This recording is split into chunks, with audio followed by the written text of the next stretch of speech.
The fire service is a lifestyle. Some of us grew up knowing that this is what we would do. Others found it later in life. We all have a story to tell. We live a career of experience and knowledge. But what happens when we retire?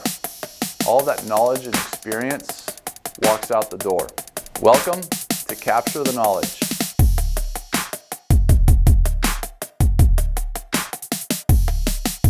Hello Metro Fire, Jeff Malinowski here again. We're doing Capture the Knowledge, and this time we've got a very unique interview. Typically we do firefighters and folks who have retired from the fire service. This time we are going to sit down with Doc Rossiter, who we all know, and we all know him very well here at Metro Fire. I thought we would maybe just capture some of his knowledge as to what the fire service is to someone who wasn't raised in the fire service but has spent a lot of time with us here at Metro Fire over the years and who has had an enormous impact on many of our careers. Doc, thanks for coming in. You bet. Thank you. And the question was, why me? Why do you want me to come in? Yeah, I don't understand that really, but we can sit here and chat. Whatever comes through your head, we'll try to answer. Well, I appreciate that. And my big thought with having you in was to capture a little bit of how you see the fire service. What is the fire service to you? So in the process of chatting today, maybe we cover some of that stuff. Okay. All right. So if you could, tell us a little bit about how you grew up. Did you ever think about the fire service? A little bit about the early career that you have in your day job. Did I ever think about the fire service when I was a kid or growing up? Absolutely not. Never thought about it at all. The only other job I ever thought about was maybe being a pilot. So I went to medical school at University of Michigan in Oxford and UK, and then came out to Stanford for about 100 years for training in general surgery, trauma surgery, and then cardiac surgery. And I stayed on the faculty there, and then came up to Sacramento long ago, joined some other friends of mine who were from Stanford, and just been in the private practice of cardiac surgery up here. Before you started visiting the Metro fire stations, what was the fire department to you? You know, I really knew very little about the fire department, so my only interactions directly with them were, seeing patients brought in by the medics, either private or fire medics, into the emergency room that I might see. And I honestly, and it's somewhat embarrassing to say, I really didn't know what the function of paramedics were, except to drive the ambulance and sort of hopefully keep the patients alive until they got in there. And thought they were good guys, nice guys. And of course, obviously from the fire side, I'd see the big red fire trucks roll around sometimes.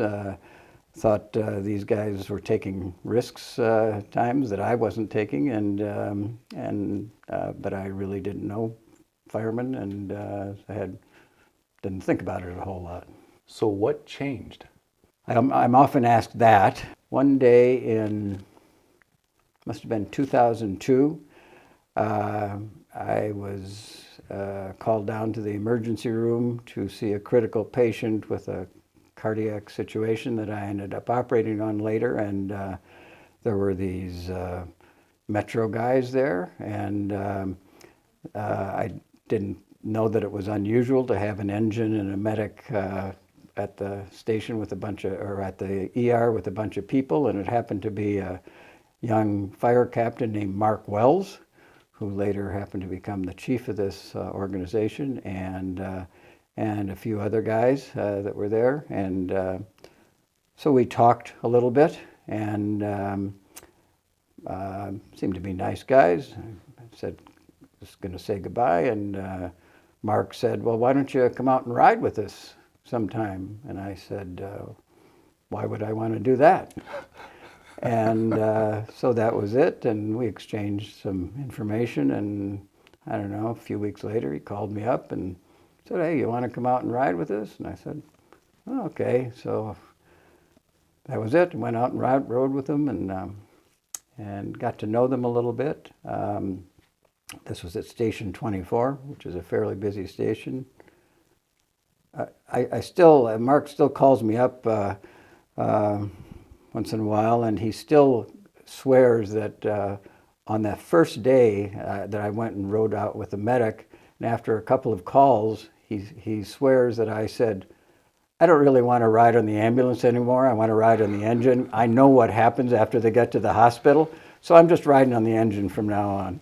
He swears that I said that. I don't believe it, but that actually has been my routine, to ride on the engine. Why would you want to ride on the medic and you have to have wall time and stuff like that? I don't want to be part of that. And you still spend a lot of time in the emergency rooms. Actually, not too much in the emergency room as a cardiac surgeon. If you call a cardiac surgeon to the emergency room, something bad's going on. Spend more time in the operating room. Mm-hmm. Yeah. Even though you're retired. Yes, right. Yeah. Right. We've talked about that. How's that retirement working? Well, you sound like my wife. Have you been talking to my wife, Jeff? Nope. Okay, Nope. all right, Nope. okay. She might have paid me a little bit to say that. So I did retire some years ago, but that's not so much fun. So but I've changed considerably. So I don't take any primary call. Never the first guy. I help out in the operating room. I'm in the operating room every day. I'm the chairman of the department, and so I keep busy with the operating room and surgery, which I love, and doing silly administrative things with a lot of meetings and Zoom meetings as chairman of the department. So it leaves a little time over to do some stuff. Some of that stuff is visiting us at the stations and riding along with us, which is great. Some of that stuff is also teaching at our academy. You've done a lot of different things in our department, and if I'm not mistaken, you're an honorary member of our department.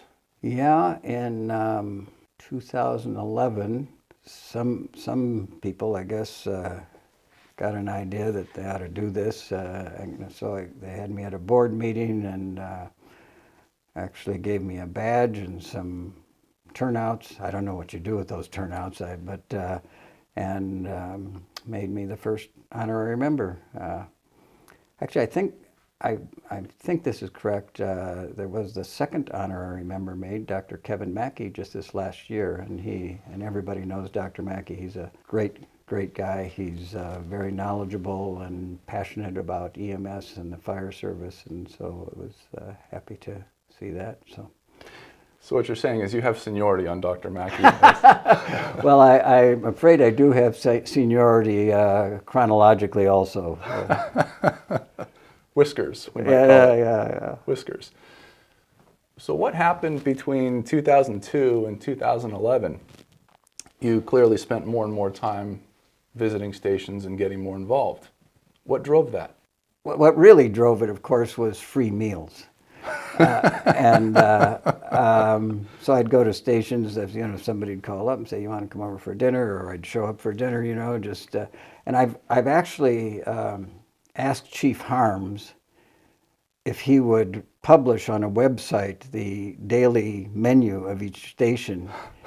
He has adamantly refused to do that. I don't know why, but so other than the free meals, I found the guys surprisingly to me rather diverse, and I'm not speaking in a necessarily a cultural or racial or ethnic, but in their backgrounds, and that surprised me. I guess my initial impression or thought before I knew a bunch of firemen that honestly they were a bunch of good guys, maybe kind of knuckle draggers, and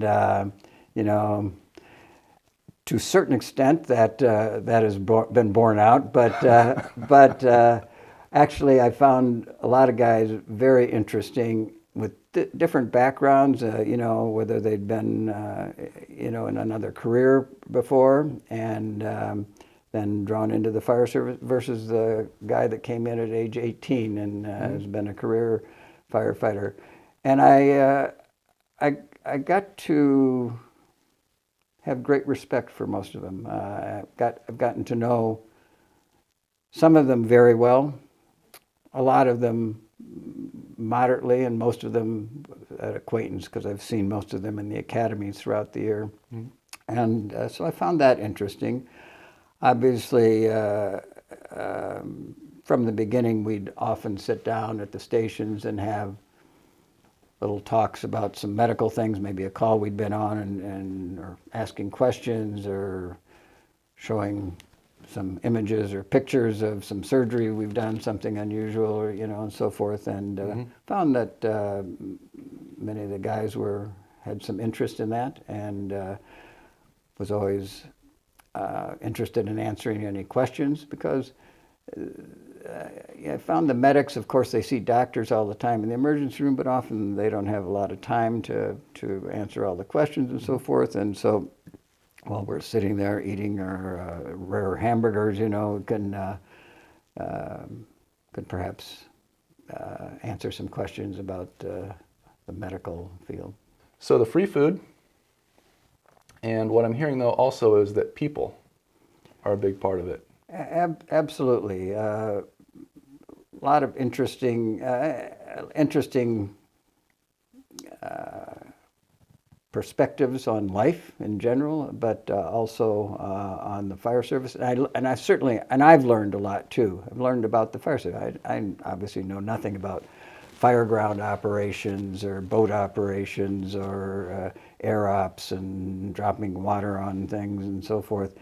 But I learned about that, and I find that interesting. I honestly find it interesting. Anybody who cares about their profession or job and wants to be expert at it and works to that. I have great respect for people who do that, and I find a lot of that in the fire service. What do you tell your friends in the medical world now about the fire service? Because I'm sure there were a lot of questions early on about why go hang out with the fire department, and now you've been doing it for several years. What do you tell your colleagues? Yeah, they do kind of ask why I do that, but to be honest, we don't talk about that a lot. But I've gotten to respect the fire service a great deal, and so I do indicate that that they have a higher level of medical. The paramedics certainly a higher level of medical knowledge than certainly I had thought initially, and I suspect that may be true of a lot of doctors. ER doctors understand it probably better because they interact with them a lot, and also just what a bunch of good guys they are, that they truly care about the people, the people that they serve.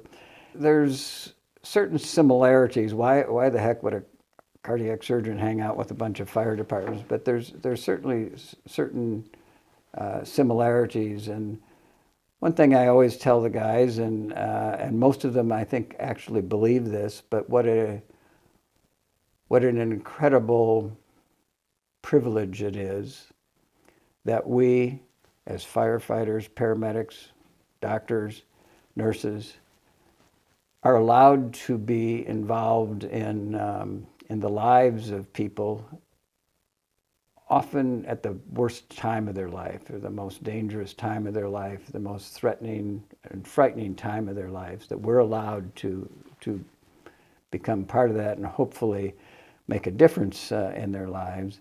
In my job, I've dealt with life-threatening problems in patients much more often, more frequently than an individual firefighter does. There's a huge difference that it's never my life that's on the line when it comes. Patient may come in bad shape and we lose them, but I don't die. Even though I understand, and I've been on enough calls to understand that most of the calls that the fire guys go on are routine, often mundane. You never know at any minute that you could be out there and your life be in danger. And similarly, I guess it's not true for every specialty, but for like cardiac surgery, similar to fire guys, we often have to make decisions and perform in the face of inadequate or incomplete information. Because if you wait, and not every doctor, not every specialty is like that, you know, so where else can you be sitting down at a table eating kind of a bloody steak and at the same time talking about the latest bloody case or trauma that you had, you know, and everybody's saying, oh yeah, yeah. And it does get you in trouble, however, if you ever go out with normal people and you're perhaps having a meal and you start talking about something like that. I have several bruises on my leg where my wife kicks me when I start doing that, and my guess is that this may happen with firefighters also when they're out with normal people. Got to know your audience, right? Yeah, yeah. So I don't consider firefighters normal people. Maybe that's why I get along with them. What do you feel like you've been able to provide to our young members? You know, you'd have to ask the young members that, I guess. I don't know how much value that is. I mean, certainly there are some technical things, such as a ventricular assist device, where I hopefully provided a little information because this is a patient that has a physiology that is different than any other patient they've ever seen. It may not have a pulse or blood pressure that you can obtain, and certainly they're all sick people, and that having some knowledge about this could be helpful. So there's certain specific technical and medical things that perhaps have provided a little bit of more in-depth instruction than you get in paramedic school.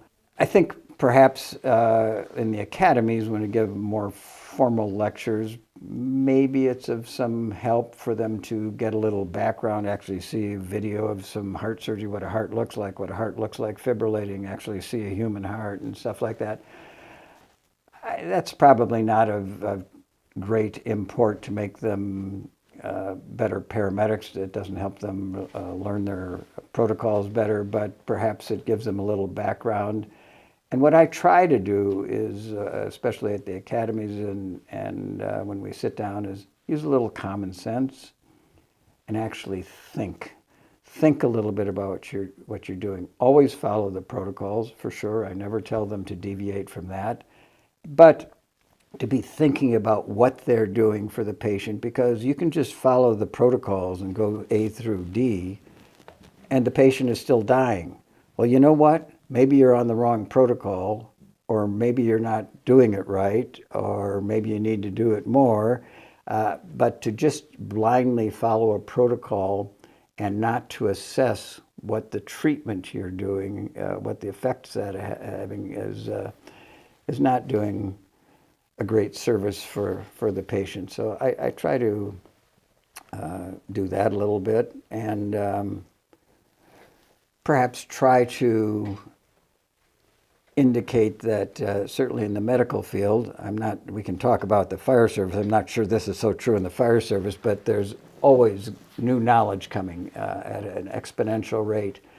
And if we don't try to keep up with that and don't try to continuously learn in the medical field, and that goes for me, and I'm really, really old.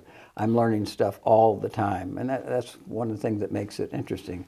Well, hopefully that's true for the paramedics too, and the EMTs, that they should continuously try to improve not only their skills but their knowledge, because that's what helps the patients. And we want to do the best thing for the patients that we can. Getting back to the point again about what a privilege it is for us to be allowed to render this care. If we don't do it in the very best way that we can, what are we doing? And honestly, I don't think this is very frequent. There's some, of course, paramedics or firefighters who are just kind of burned out. They're really not interested in learning anymore. They just want to sort of do their job. That's okay, but maybe they should get out of paramedicine then, you know, if they're not doing the very best for the patients, because that's kind of a sacred oath, I think, that we all take when we get involved in that. So maybe I try to do that a little bit, and then maybe maybe the most value is to just answer questions, random questions that come up, and it could have to do with medicine or with life in general, but specifically with medicine, as I said, they probably don't get the opportunity real frequently to sit down and really ask questions that they know they're going to get as honest a response as they can from a doctor, and maybe that's of a little bit of value. One question that I ask everybody when we sit down is, what do you feel the heart and soul of the fire service is? Your perspective obviously is very unique on that, in that you are part of the fire service, yet you are not a firefighter. In your mind, what's the heart and soul of the fire service? Taking care of people and problem solving. I've actually heard that from other people, so I've learned that. But as I've been out on a lot of calls, I see that that's true. That honestly, of course, it's not that you're going into a commercial structure fire, 5 times a day. That doesn't happen. But you're out there solving problems for somebody. And it may not be directly medical, and it certainly may not be directly fire related or trauma related, but you're solving problems. And as I said, helping people. And I think that makes a tremendous difference. And putting themselves on the line. As I mentioned before, you never know when you guys are going to be out there putting your life on the line. It's not very often, I understand that, but it absolutely does happen and could happen at any minute. I guess the other my interaction with the fire department is as a worried mother, because I'm always telling the guys, why in the world would you go up on the roof of a burning building and cut holes in it? That looks very dangerous, and of course everybody loves doing that, but I'm the guy who's sitting down there wringing my hands and you boys get off the roof now, you girls get off the roof now. This does not make common sense, So I guess that's my view of what the fire service is in general. It's not putting out fires just all the time. It's that. The other thing, as I look at the guys, and I obviously worry about them getting injured on the fire ground, but more than that, I'm concerned about their long-term health, and I hope the guys understand it. It's still, although in general firefighters are quite healthy, and I think more so as the generations go on, very few are smoking, most of them keep in shape. They may or may not have good diets, but I worry about a lot of things. It's still the commonest cause of a line of duty death for a firefighter is still a cardiovascular catastrophe. And so there are certain things we can do to ameliorate that or change that. Certain things, such as choosing our parents, we can't.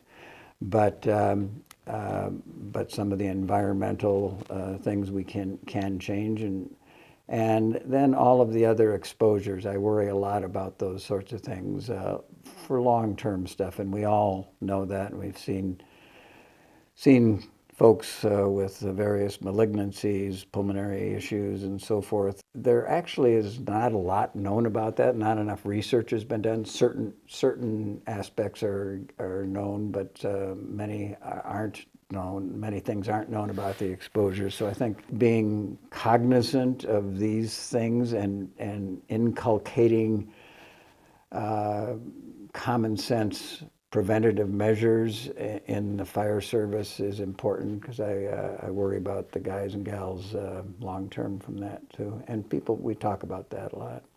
Well, Doc, is there anything that we haven't covered? I think we've covered too much. Too much? Yeah. What's your favorite dinner? Oh, now you can't ask me that. That's like guys often ask me, what's your favorite station to go to? Uh-huh. And I will never answer that, because that's like saying, which child do you love the most? You can't do that. Let's see, the pan cookies that are made at certain stations, those are pretty good. They're disgustingly rich, and probably got hyperglycemic. I do remember one time we were over at, I don't remember what station it was, but it was a big station, and it was somebody's birthday. And everybody had little hats on, and there was a little party, and they had ice cream and cake after a big dinner, and everybody was sitting around like this. All the food had a glycemic index off the charts, and somebody leaned back, and everybody was just so full, and somebody leaned back and said, "Bet my blood sugar's lower than yours." And of course that started it, and nobody could stand that. So they went out to the medic and did blood glucoses on everybody, and there were bets going on. And I want you to know that mine was not the highest. We've all heard it. Metro Fire, Doc likes pan cookie. Doc, thanks for coming in. Good seeing you, Jeff. Great seeing you too. You bet. Thank you for bringing your perspective, and thank you for everything you have done and continue to do for our fire department. Well, thank you to all the men and women of Metro Fire for what they do every day for the citizens of the community, and for the medical community too. You do a lot for us. So.